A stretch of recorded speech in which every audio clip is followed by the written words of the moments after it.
Welcome back, guys, to Delcy Nails channel.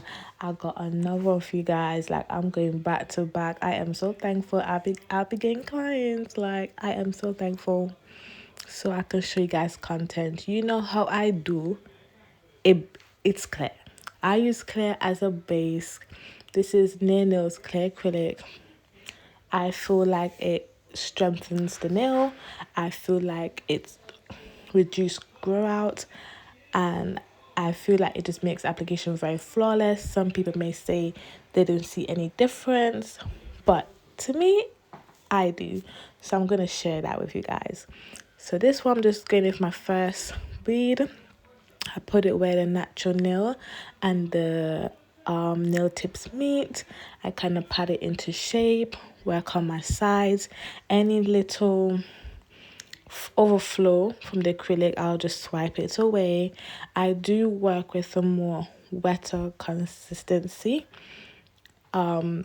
because I'm really good with beading, but I'm still quite cautious. I don't want to make it too dry and then the nail is high, because we are working with short nails, and with short nails you need it to look as flawless as possible and flush. You don't need it too high.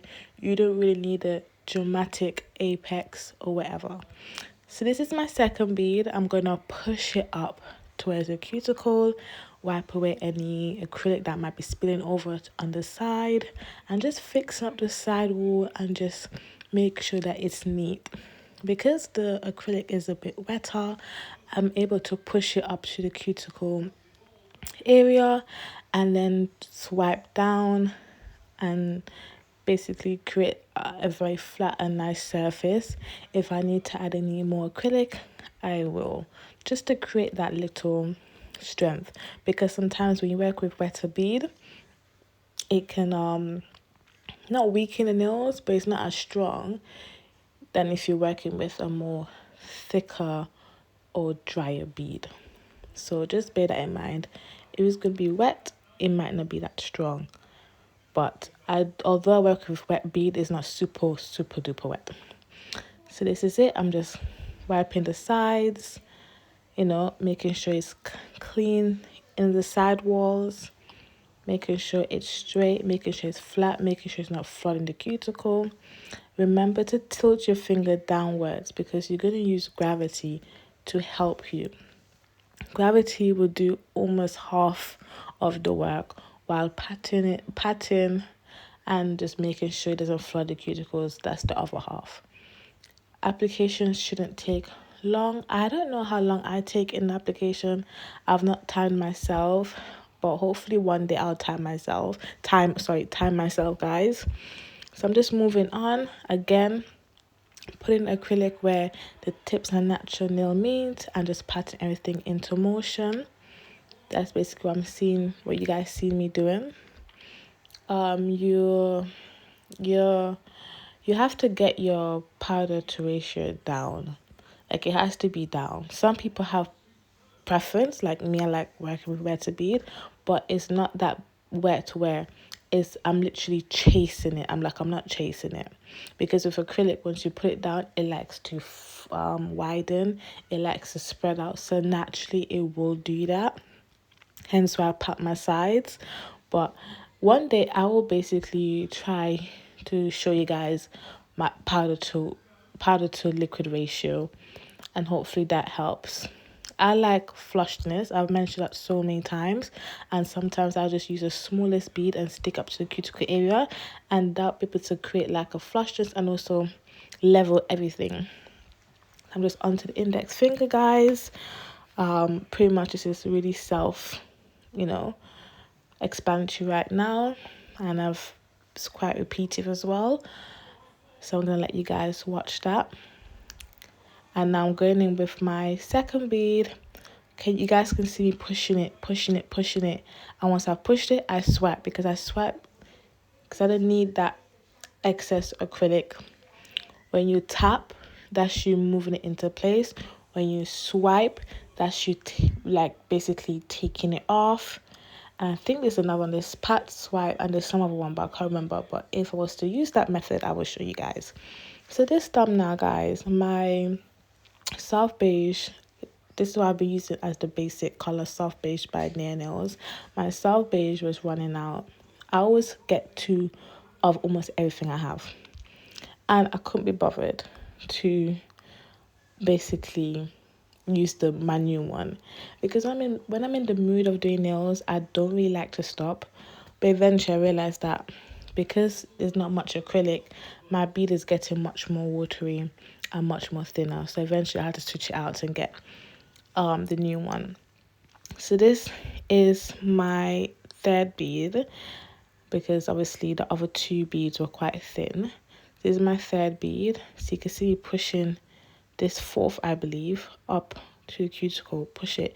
Just remember to place your cuticle bead, I'll say 1.5 inches away from the cuticle. No, 2 inch at least from the cuticle, and just push it and push it, because eventually acrylic, it spreads, so it's gonna spread regardless. And just push it. When you guys see me wiping, that's me basically wiping any excess or any potential flood. It might not be flooding, but just in case. And sometimes I don't wipe away for flood only, I wipe away to remove that excess, and then use how can I say it, then use the remaining to push into the cuticle. One thing my client did say is that it's like the nails are growing from her skin, like it's growing out for like a natural nails, because sometimes when people do nails, you can see the more smallest gap of a natural nail, whereas when I do nails, you're not seeing any gap, you know, you're not seeing it. So this is me filing, guys. Remember, you file underneath a little bit so you can remove that excess acrylic that may have, somewhat went onto the skin. And then once you file underneath, I am going at an angle, but it's only to remove that little excess. And once I've gone at the angle now and I realize, okay, then the excess is all filed away, I then file straight.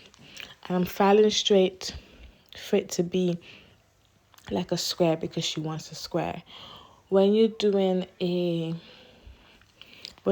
coffin, then you file at an angle, but for square, you just file straight, and that's it, making sure it's sharp down. What you see me currently doing when I push back the skin is just to lift up any acrylic that can get onto the skin. You can see me doing this. You can see me doing it, just lifting it up basically, because some acrylic will get there. It's like, if that never happens to anybody, then wow, good for you, but it happens to me. So now I flip my client hand back, and I do this to see their point of view. It is what makes and break a set. So I'm just filing it, moving the hand because she keeps putting it back. But anyways, filing it, get into the side walls, because you want it to look natural. You want no acrylic on the skin, because that will lift. It will make your set, sorry guys, tongue tied. It will make your set lift, and you don't want your set to lift. So you file the sides, get it straight. Although it might be straight from your point of view, it might not be straight to them. And I filed this way. So I'm using the 180 yes, I used the 180 grit to file the tip to make sure it's straight. Let me tell you guys about files. I use the 100 to 180 grit. I would say for people, when filing the side walls, use the 180 as it is less tougher, and it's more of a softer grit than the 100, because when you start to file on the side walls with a very coarse file, it's going to create dips, and you don't want that. So start off with 180 on the side walls, and as you get confident and comfortable with filing, you can use the coarser grit. So this is me just seeing the cuticles. I've leveled out, guys. Imagine. Now I'm using this bit and it is flawless. Like, it cuts down the time. It is so easy to use, and it cleans the cuticles at the same time even more. But the thing is, I will not use this all over the nails. Reason being, it's going to create some ridges in on the acrylic surface, and that's going to take time for it to be buffed out. So I'll just go with my sanding band and just basically buff it out. You can use a hand file, but why work harder when you can work smarter? Make it make sense, guys. So I'm just going to go with my sanding bits, as I'm used to this anyways, just to go over and to create the C-curve back into the nails, because sometimes you can lose a C-curve when applying acrylic and when you just basically hand filing too. So this is a nail art, guys. This is a freestyle set. I went in with my silver chrome gel polish from Savland. I'm getting the name right. I'm just creating like a nice basic French. Like, imagine that she picked out soft beige, but I already had it on my notes as the base color I was going to use, because nail soft beige is very universal. It will fit the darkest shade and yet the lightest shade. It's absolutely perfect. Like, I'm going to stock up on that, because like, if that was to go, I don't know what I would say. So I'm just creating that French. Like I said to you guys before in my previous videos, when I do my French, I just do from side wall to side wall, and then just keep doing it until I like it. So I'm going in with this Amelia gel polish in the color 019, just to create some sort of zebra looking prints.